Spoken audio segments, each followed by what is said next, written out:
it's mind-blowing, but then again, it's not too mind-blowing because it's been happening for like thousands of years, maybe, as we were told, millions of years. Whatever length of time you believe existence has existed. And it's kind of like saying yesterday. Did yesterday even really exist, right? But you got certain people still arguing about whose information is right, whose information is wrong, what diets to eat, what diets to not, how to live your life, what's right and what's wrong. I mean, think about this, man. You're creating your life as you go along, you know? And some people just go along, right, to get along. That's the whole thing. And if you really had this much power and realized you had this much power, would you go along to just get along? You know, a lot of people just still arguing about, is the earth flat or round? Is veganism right or wrong? But everything's always rooted out of duality. Either it's bad or good, or, you know.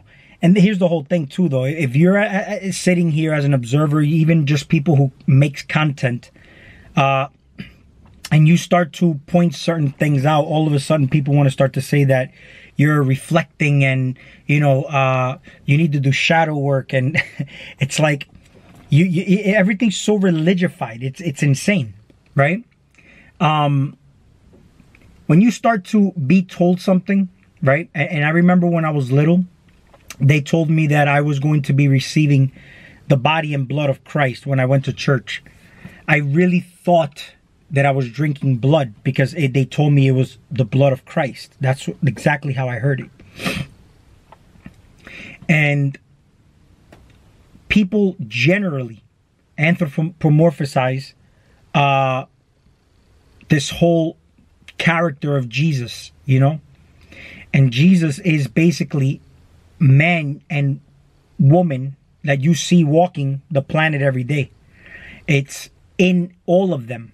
And if you really just go beyond the physical, you can start to see the Christ in everybody that's pretty much dormant.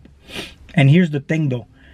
It don't matter who you come in contact with. It could be somebody you consider moronic or not.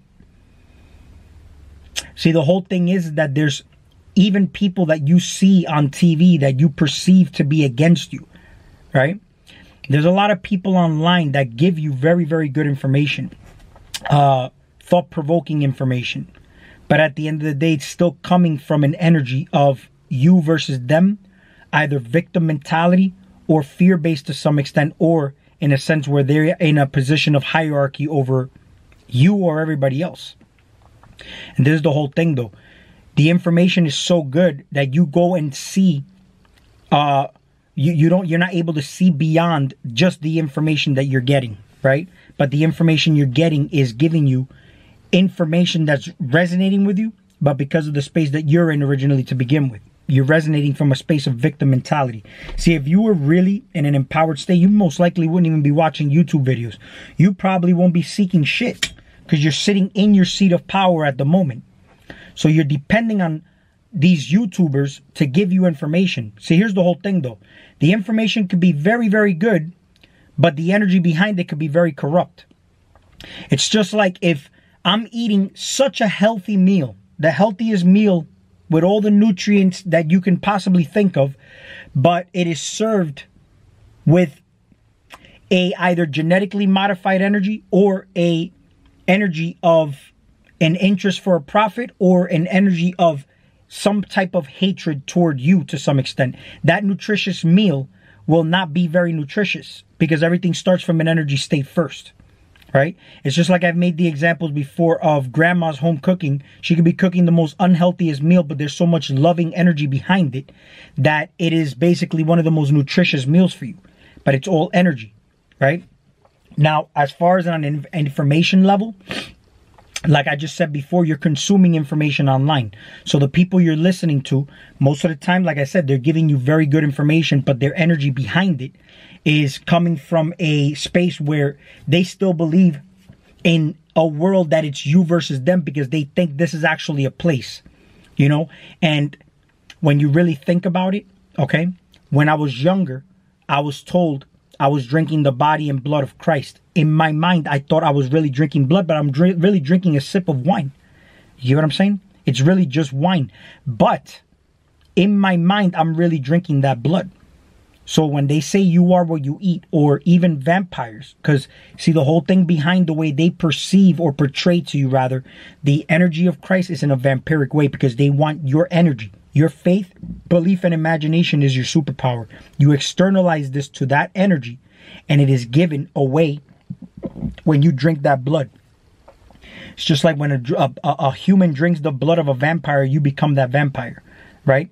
But the whole thing is that it's not just drinking the blood. You have to be, in some aspect of the game, told. So I'll give you an example. You have a lot of religious texts telling you that it is against God, right, to drink blood with life or flesh still attached to it, right? So think of it like this, all right? The devil has to tell you what it's doing before it does it. It has to tell you what it's doing before it does it. I don't say he or she. I just said it, right? It has to tell you what it's doing before it does it. It can tell you in movies, songs. It can tell you in books. But it's not going to tell you directly. It would be up to you to decipher and decode. So it's not like they're going to tell you directly what is happening, right? So when you are told that it is against God, even the word against mean I can be leaning against something, but I'm just leaning, like people say, lean on me, or put your head on my shoulder. Your head is against my shoulder, right? So we look at the word against as versus, like you're against, like in a battle, like you versus that other person. But even versus, right? You got that word verse, it's a frequency, and you become a frequency match to something, right? So if you're not aware, it's like you have a contract. If you don't read the fine print, then you may be signing your life away to something that you'll regret later on, okay? So right now, when you start to look at it from a vampiric standpoint, okay?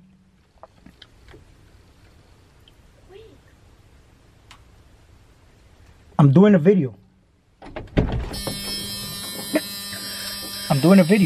Oh, because I have to show you something. Is it an emergency? No, it's just, I just have to show you something, please. Is it an emergency? No. Okay. Well, it is an emergency.